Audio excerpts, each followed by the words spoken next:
Hi everyone, welcome out to the Dice Tower. My name is Chris Yee, and today I'm going to be taking a look at this game here called Rorschach. This is published by Capstone Games family line.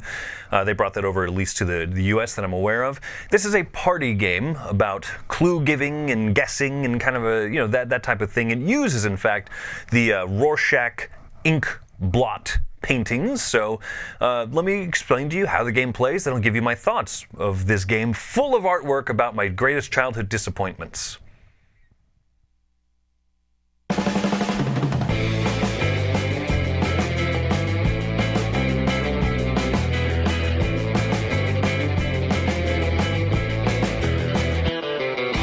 Here's the setup for a game of Rorschach. There's a black team and a white team, each of them racing to get 4 points, i.e. collect 4 of these image cards.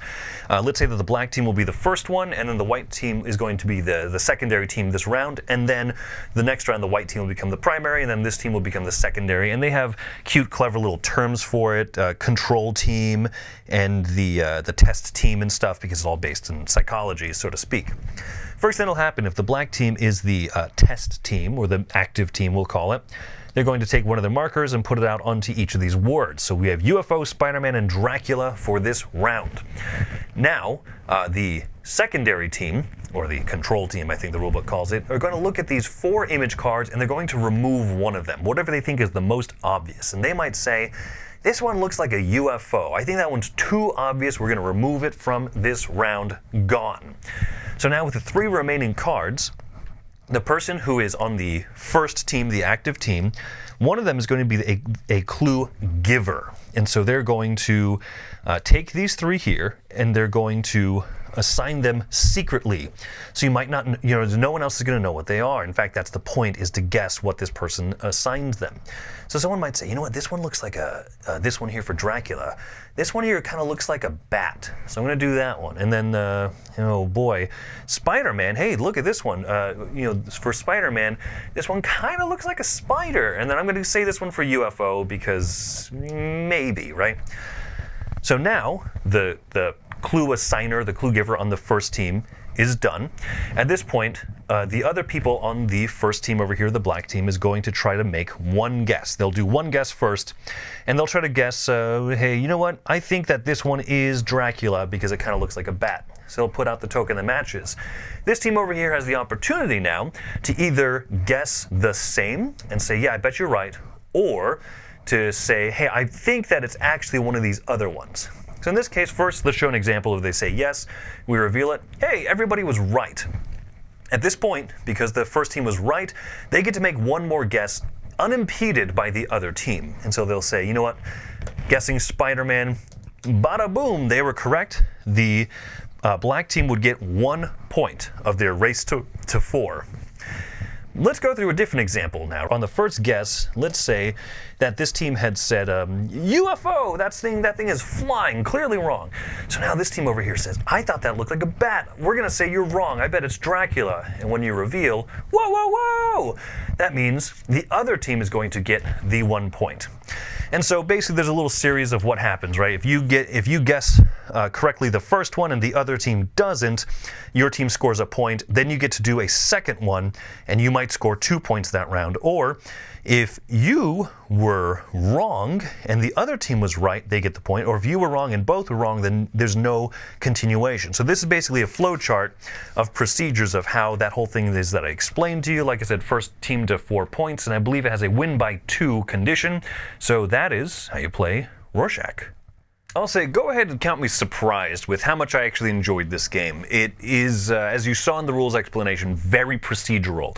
A team does this, B team does this, one member of A team does this, the next, the other members of this do this, B team does this, A team does this, if, therefore, then, 2 different branching outcomes, each with branching outcomes.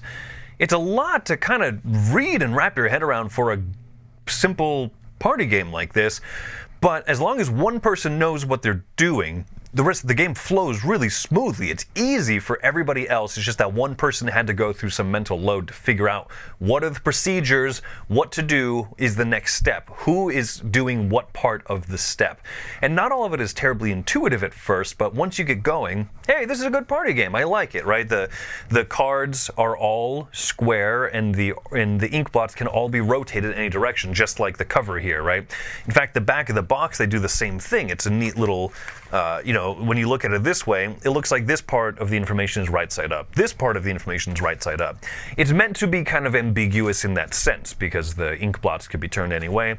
I appreciate the little touches, and for a game about interpreting kind of vague symbols and stuff, I feel like I've seen this before. I mean, at least in something like Codenames Pictures.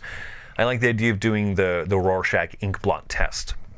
So despite what I think is a slightly convoluted rule set, I like the game. I think that the game actually sings really well, because you're sitting there guessing, what is your team guessing that you're going to guess when you're the person assigning out the tokens. The rest of the team is sitting there thinking, what did that person think that we're going to think, right? There's a lot of give and take, and then the other team element is actually more interesting than I thought, because it's not simply a clue-giving game, but also there's a little bit of interception. It reminds me a little bit of how Decrypto works.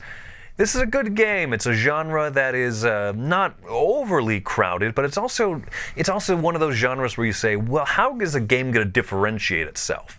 This one, I'm not sure that it does super strongly, but every time I've taught this game to people, they have fun with it. Once again, I'm the one who's done the mental load. I would be curious to see what other people think, who are the ones reading through the rule book and everything. It's a lot of fun. I like how things can kind of get missed in the cross communication between with each other.